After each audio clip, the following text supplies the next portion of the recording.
Much of this year, electronics giant Panasonic was in talks with the state of Oklahoma to open a major facility in Pryor. Now, that deal is off.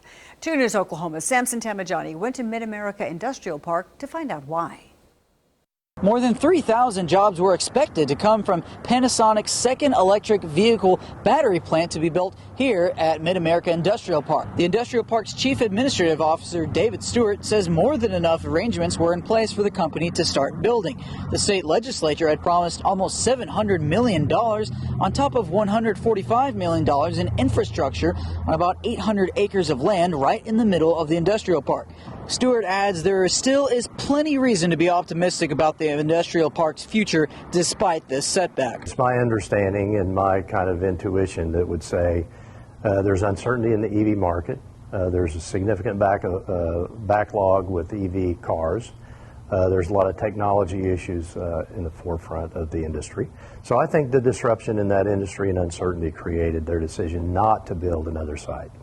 We'll hear more about where the industrial park goes from here coming up tonight at 10. In Pryor, Samson Tamajani, 2 News, Oklahoma.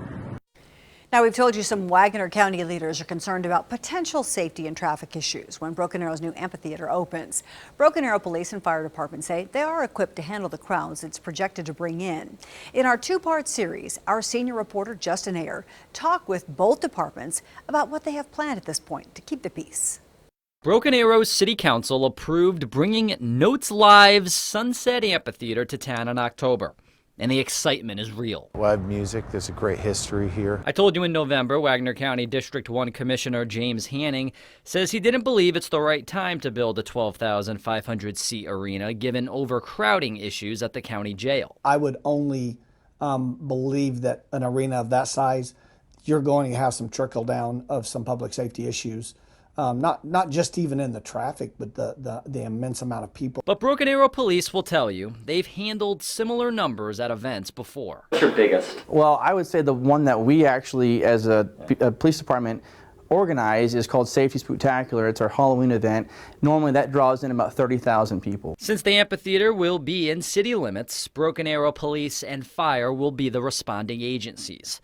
Broken Arrow Fire Chief Jeremy Moore says they've entered into agreements with Notes Live to ensure public safety is their top priority. He says all Broken Arrow Fire and EMS personnel on site will be paid for by Notes Live as part of their contract. For every 1,000 attendees, Fire and EMS personnel will increase on site.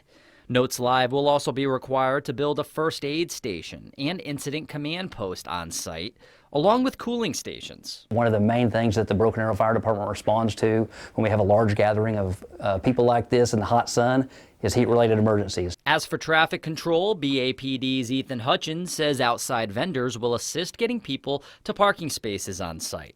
And Northeastern State University agreed to offer up 1,000 spaces. Hutchins says Notes Live will have their own security team on site, and Broken Arrow Police will help with traffic control. All public safety logistics, BA Fire and police leaders say they pre-planned with Notes Live before signing the dotted line on this amphitheater. Justin Ayer, 2 News, Oklahoma. The event site is expected to open in the fall of 2025. We'll keep you posted on its progress.